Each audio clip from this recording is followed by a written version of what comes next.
And this is, I think, the 5th or 6th book in the series, but we were very pleased when Kit approached us to publish this, because of course sailing across the Atlantic and doing the Atlantic circuit is many people's dreams.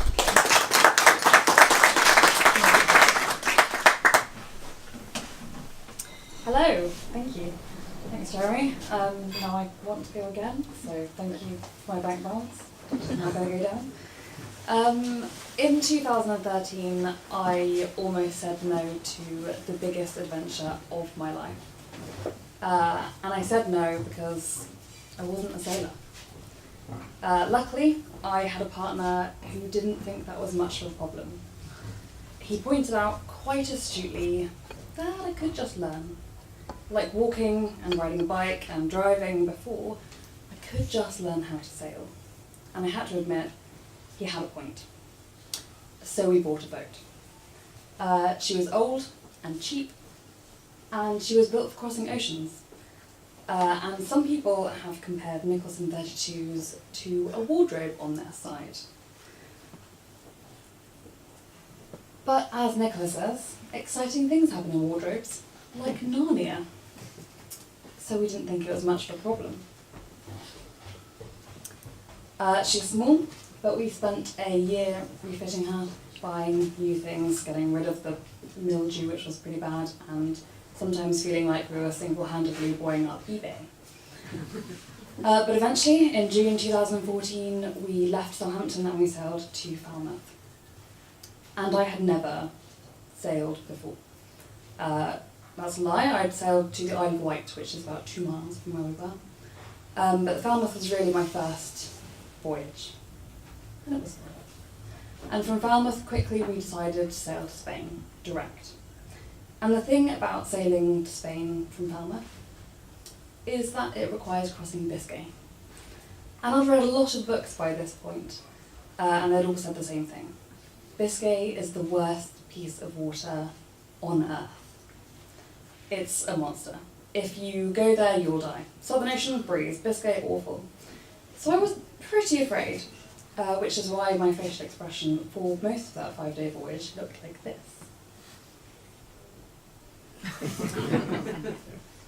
There's me having a great time.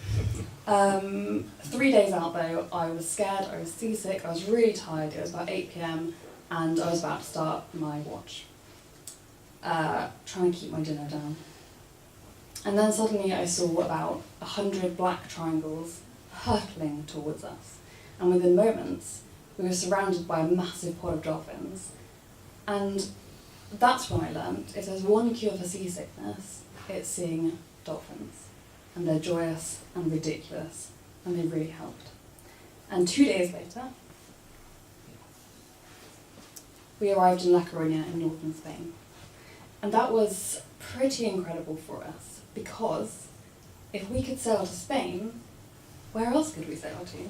And if we could survive the monster of Biscay, what else could we survive? So we decided to carry on. We sailed down through the Spanish Rias to Portugal, and then it was just 8 days to Porto Santo and Madeira. And well, from Madeira, it's just 4 days to the Canary Islands. So by November of that year, we were in the Canaries. And that's just 90 miles from Africa. We'd sailed to Africa. And then we had a decision to make. And that decision was really, go big or go home. Because now we were faced with the prospect of sailing back to the UK. But frankly, it was winter in the UK, and it was winter in the Mediterranean. And we did what any self-respecting sailor would do in this situation. And we followed the wind. And the wind was going west to the Caribbean, so we thought, okay, we'll go to the Caribbean too. So we spent a while stocking the boat up with what felt like a ton of supplies, 250 litres of water, and a Christmas pudding that we found in Marks and Spencer's in Gran Canaria. And yes, there is a Marks and Spencer's there, as we were delighted to find out. So on the 16th of December, we set off with large following seas, but an improving forecast, the old improving forecast. And it was a journey that would take us 28 days to cross the Atlantic. And it was fine, it's the trade winds. It is kind of a breeze sometimes, except for halfway across 1,000 miles from the nearest land, or more than 1,000 miles from the nearest land. We got a rope caught around the propeller while changing a headsail. Rookie mistake. And a mistake that made us sail for 36 hours under third reefed main alone, downwind. Horrible, horrible motion. When the sea finally calmed enough for Alex, my partner, to jump overboard with a rope around his waist. As he jumped, he said, "Watch out for sharks," which I thought, what? It was a good point because we've been catching and gutting fish overboard for the last 2 weeks, so we probably did have a small retinue of sharks behind us. And he did manage to free the propeller, cut the rope, and he managed to not get eaten by sharks, always a bonus. And aside from that, crossing the Atlantic was quite easy. The worst we had to really deal with was squalls and the motion of the ocean. Doing the washing up in the cockpit in seawater, I think I've probably only thrown 2-3 forks overboard, which is good going. 2 days before we arrived in the Caribbean, I could smell land. And I've never smelled land before, because when would you? It was rich and earthy and subtropical, and it drove us forward. And then, 2 days later, we arrived in Grenada. And this was incredible. Because the Caribbean to me is a place in holiday brochures. It's not somewhere I ever thought I would go, much less sail to. And here we were. It was like we'd snuck in the back door. We'd sailed from England to the Caribbean by magic. And so we spent the next 4 months sailing up the West Indian island chain. And Beric made the boat. She'd become such a huge part of our lives. And the three of us looked after each other.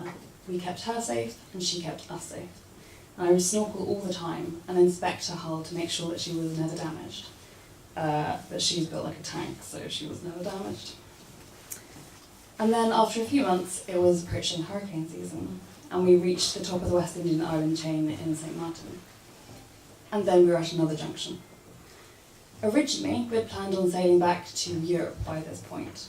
But we kind of liked the Caribbean, and the North Atlantic was looking pretty messy, so we didn't really fancy it. So, again, we thought, hey, where's the wind going? And the wind was going to Central America.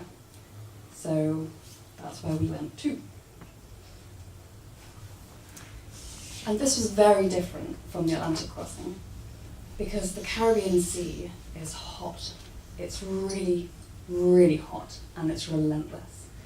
And we had no bimini to keep the sun off us, and we had to deal with sargassum seaweed, which would relentlessly attach itself to the underwater section of the Aries wind vane and send the boat veering wildly off, flapping the sails and causing havoc. Night watches soon became my favourite time because it was cool and it was clear and there were stars and it was incredible. It was a difficult 12 days. And eventually we landed in Panama. And Panama became our home for the next 5 months while we waited out hurricane season, because we thought Grenada, a little bit scary. Panama really is 99% of the time out of the hurricane zone, and occasionally gets skirted.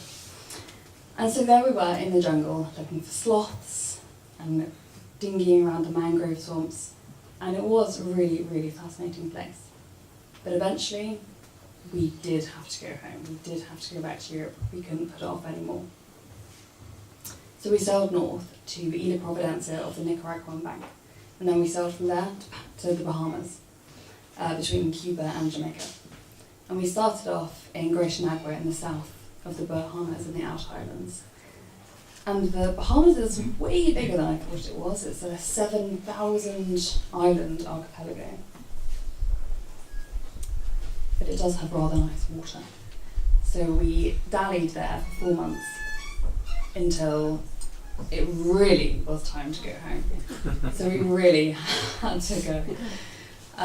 So we left the Bahamas to cross the Atlantic to the Azores. And as we left, we were followed by a pair called Colin and Bonnie. And now Colin and Bonnie might sound like jolly weekend caravanners, but actually they're a pair of tropical storms. So we left, and they were sort of dithering in the Gulf of Mexico. One was making their way very slowly up the island chains. But we thought we'd be fine. But the only way of forecasting that we had, we restocked up and wrote all the letters and all the terms.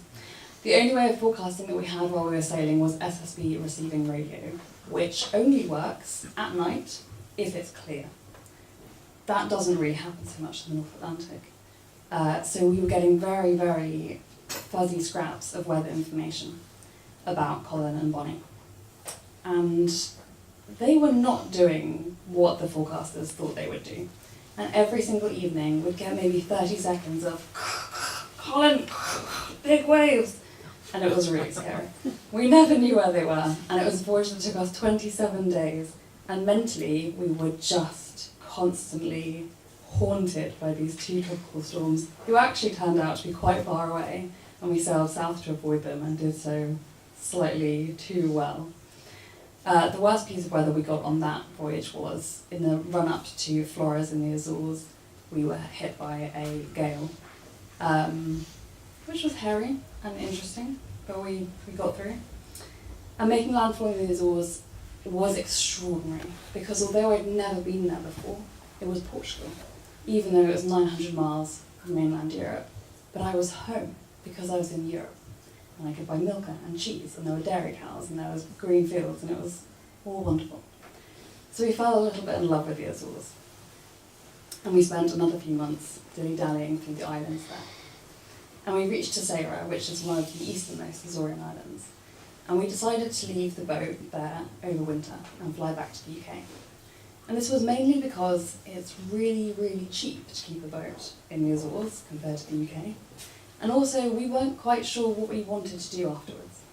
So we flew back home. And it was nice to catch up with friends and family. We'd been away for a long time, over 2 years. But something was missing. And when we flew back to Sarah, the April afterwards, there she was. What was missing? My boat, standing on the harbour. We put her back in the water, and we thought, okay, we're going to bring her home.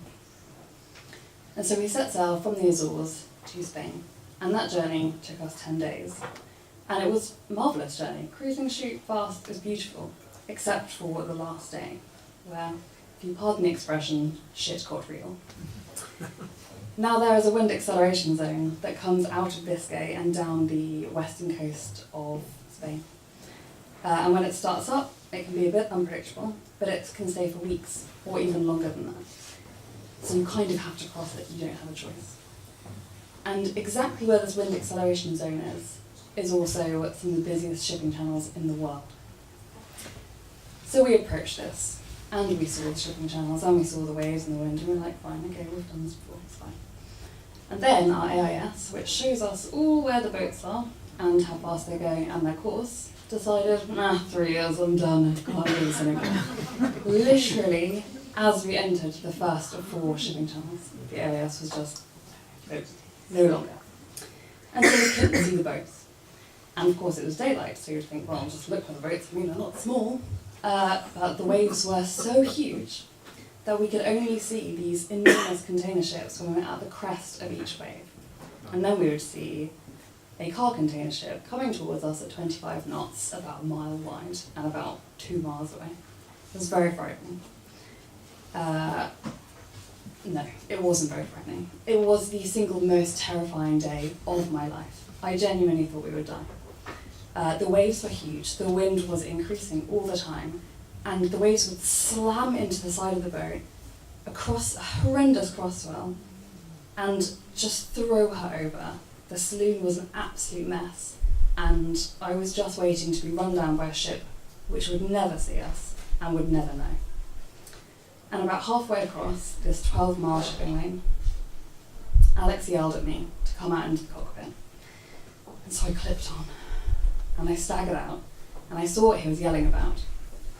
And we were surrounded by dolphins. And they were having a blast. I mean, they were having the best time. They were loving it. They were somersaulting out of waves, they were playing with us, they were having a great time. And it felt like the ocean had given us an escort to get across this horrendously dangerous piece of water.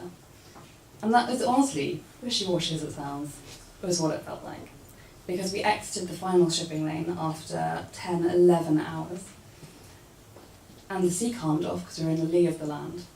And the dolphins bugged off because they'd done their job.